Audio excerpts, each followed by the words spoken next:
नमस्कार दोस्तों। क्या हालचाल। आज बहुत बुरे हालात हैं।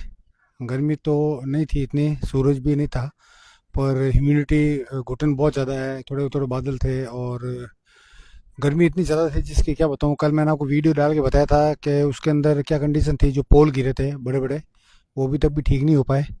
और लगता है अब 24 घंटे और लग जाएंगे। तो आज दिन भर बिजली नहीं थी, घर पे था मैं, संडे था। तो बहुत बुरे हालात हो गए, मतलब यूँ शरीर पैन होने लग गया, ये कंडीशन हो गई है। पर मैंने कहा यार रोज लाइव आता हूँ, तो आज भी लाइव आऊँ आपके लिए। तो आज हम बात करेंगे उन लोगों के बारे में जो ये सोचते हैं कि भगवान है तो कहाँ है, भगवान किस रूप में है और किस रूप में वो आते हैं।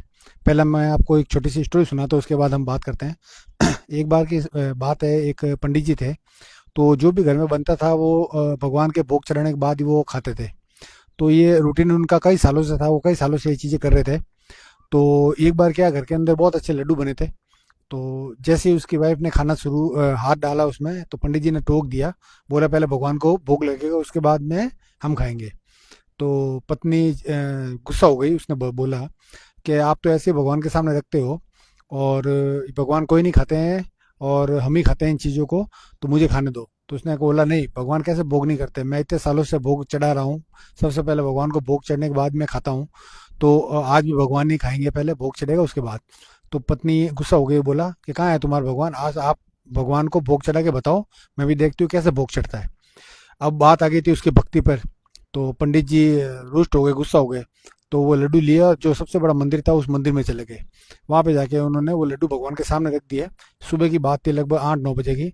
और बोला कि भगवान आज आपको लड्डू खाने हैं, मेरे आज प्रतिष्ठा पे सवाल है, आपकी भक्ति में सवाल है, तो आपको ये लड्डू खाने पड़ेंगे। 8-9 बजे की बात थी सुबह। ये 10-11 बजे तक उसके ऊपर मक्खियाँ भिनने भिनने लग गई, क्योंकि काफ़ी देर हो गई थी, किसने खाया नहीं। थोड़ी देर हुई, आधा एक घंटा बीता, वो मक्खियों को उड़ा रहा था पंडित जी। थोड़ी देर बीता, चींटी आ गई उसकी खुशबू सूंघ के। चींटियाँ खाने के लिए आई, पंडित जी ने चींटियों को भी भगाया। थोड़ी देर बाद में जैसे उसने देखा चूहे आ गए खाने के लिए, पंडित जी ने चूहों को भी भगाया। थोड़ी देर हुई, भिखारी आ गए लड्डू मांगने के लिए। जैसे एक भिखारी ऊपर चढ़ा, वो लड्डू लेने वाला था, पंडित जी उठे, उसको थप्पड़ मार दी। ऐसे करते करते रात के 8-9 बज गए। चलता रहा, प्रोसेस चलता रहा। 5-7 जैसे भी जीव थे, चींटियाँ, चूहे, गिलेरी, वैसे आते रहे और वो भगाते रहे पंडित जी। रात को 8:30-9 बज गए। पंडित जी बहुत गुस्सा हो गए। पंडित जी ने भगवान से कहा, भगवान मैं आपकी इतने सालों से सेवा कर रहा हूँ, पूजा पाठ कर रहा हूँ, भक्ति कर रहा हूँ, और हर बार जब भी मैं कुछ खाता हूँ मैं आपको भोग चढ़ाता हूँ, और आज आपने मेरी भक्ति को खत्म कर दिया।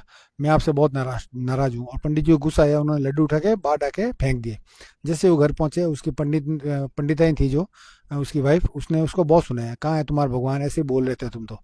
फिर वो परेशान होके नहा धो के वो सो गए। जैसे सुबह भगवान आए सपने में, और उनको बोला पंडित जी को कि यार सुबह जो लड्डू बने थे मैं खाने के लिए बहुत कोशिश कर रहा था, पर तुमने खाने नहीं दिए। शाम को कहीं जाके वो मुझे नसीब हुए, लेकिन जब तक वो उनका स्वाद बदल चुका था और मिट्टी में भरे हुए थे, तो वो समझ नहीं पाया। उसने बोला कैसे, कि मैं अनेक रूप में आया था खाने के लिए, लेकिन तुमने मुझे खाने नहीं दिया। कभी चींटियों के रूप में, कभी मक्खियों के रूप में, कभी मैं आया था चूहे के रूप में, कभी गिलहरी के रूप में, कभी कौवे के रूप में, और फिर एक इंसान के रूप में, लेकिन तुमने मुझे खाना नहीं दिए। तो ये गलत बात है। अगर मैं सुबह खाता तो वो और स्वाद आता। वो पंडित समझ गए कि भगवान जो है वो हर इंसान में, हर चीज़ में है, हर रूप में है। तो स्टोरी ऑफ मॉरल यही है।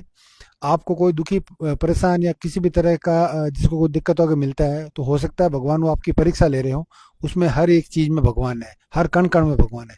तो कभी भी ऐसा मौका मिले, जो परेशान हो या किसी चीज़ से दिक्कत हो जिसको, आप उसकी मदद करें।